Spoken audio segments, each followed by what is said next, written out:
हमने सीसी साहब को कहा कि आप 2024 के जो इलेक्शन को उसको आप क्वालिफाइंग लिस्ट क्यों नहीं मानते? भाई 24 में तो हमने वोट दिया, अब 25 में आप कह रहे हैं कोई डॉक्यूमेंट दो। तो ये हमने उनसे पूछा और हमने उनको बताया कि आपने 2024 में वो जो वोट डालने दिया, आप 25 में डॉक्यूमेंट पूछ रहे हैं, तो ये तो 2 क्लास ऑफ वोटर्स आपने क्रिएट कर दिया, जो आर्टिकल 14 का वायलेशन है। आप कोई रीजनेबल जस्टिफिकेशन नहीं दे पा रहे हैं।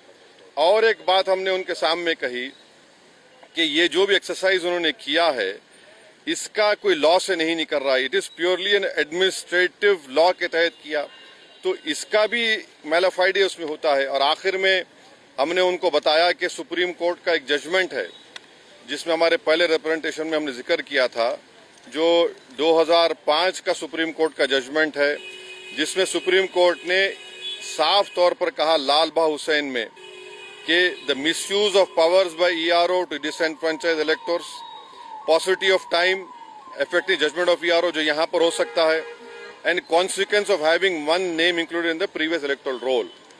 तो ये सब बातें हमने ईसीआई के सामने रखी हैं, क्योंकि उन्होंने 3 डेट्स दिए, before 87, between 87 and 2004 and after 2004।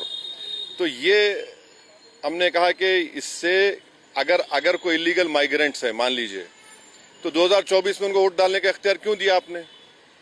उसका कोई तो डेटा होना चाहिए, क्वांटम रेशियो क्या होगा।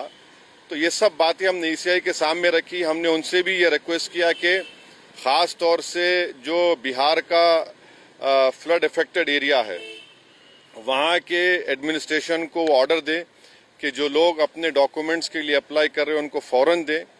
और हमने उनसे कहा कि सर ये एक्सरसाइज आप गवर्नमेंट टू गवर्नमेंट कर सकते थे, ईसीआई विद गवर्नमेंट, के भाई बताओ क्या है, कितने डॉक्यूमेंट्स है, नहीं है।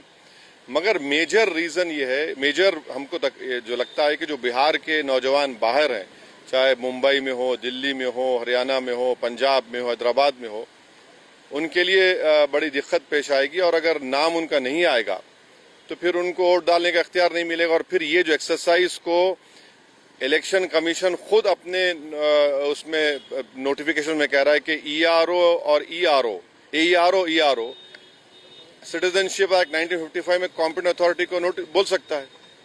अब जिसका नाम नहीं आएगा वो तो अपना वोट भी खो देगा, उसकी लाइवलीहुड का भी उसको एक नुकसान हो जाएगा। तो ये सब बातें हमने उनके सामने रखी। बहुत देर तक हमारी मीटिंग हुई।